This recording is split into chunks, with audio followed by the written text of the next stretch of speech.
And this is the hostel I was telling you about, is the hostel where I slept last night. I had a single room, but in the upper floor there is also a dormitory. So is this hostel a church, or is this church a hostel? And where is the church space if this hostel is a church? Well, actually, I don't have a straight answer. I'm waiting for the owner or the responsible for this space to come. So this hostel is always open and relies on in the honesty of the people as we are totally independent and we can do as we please, or as if this would be our house. So I don't know whether is this a hostel or a church, but it seems to be the combination of both. And it is not really free of charge. Let's say that it accepts donation, but in my case for the single room was $20. And what I wanted to say is this is what I mean with the magic of the TransAmerica, as I think that it only happens here in the US. And actually there is one thing I have to do before I leave Mitchell's area. Nearby, a few miles away from this little village, there is a fantastic geological site called the Painted Hills. The TransAmerica Bicycle Trail, it is not the shortest route between two coastal points. One could cycle much less than that. I believe it was designed to show the wonders of the United States, and that's why the TransAmerica goes through the Tetons, the Yellowstone and the Painted Hills.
It is totally free of charge, and it is listed as one of the 7 wonders of Oregon. It is, however, very sensitive to mass tourism. It might look like being on the moon or in a desert, but it is not a desert. It is the result of a volcanic eruption happened in the Cascade Mountains, and the ashes traveled 100 miles east and settled over this area. So the colors are a combination of the elements that you can find here, among aluminium, silicon, iron, magnesium, manganese, phosphorus, titanium, potassium, oxygen, hydrogen.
After the painted hills, I took the road again, and the road again went up to another mountain pass.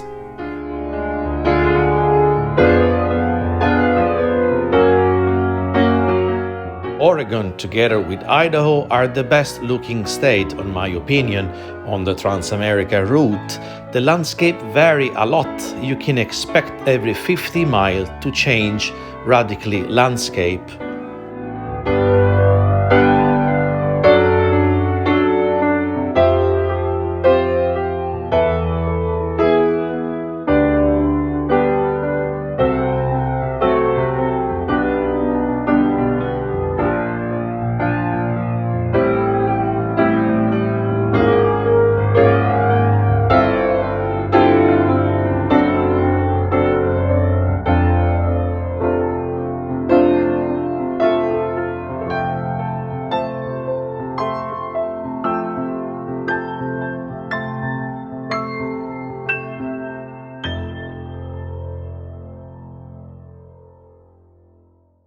Someone has told me about the beautiful pine forest of Oregon, but I'm not there yet, as this person mentioned forest, lush green forest, to be found on the Pacific side of the Mackenzie Pass. But already here, I think it's fantastic.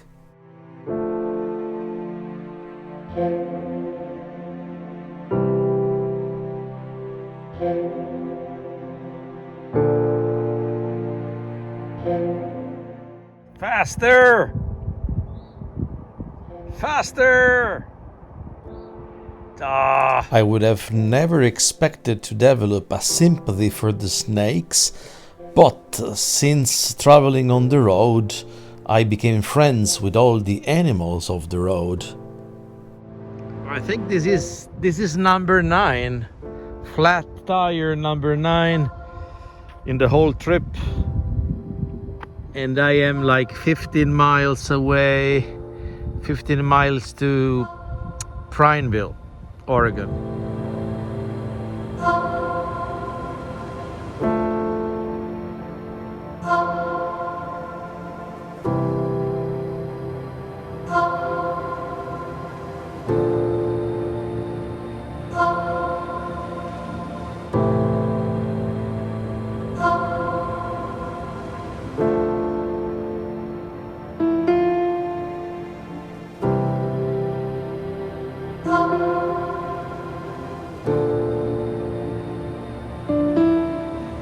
Let's do this once again. Don't do it at home.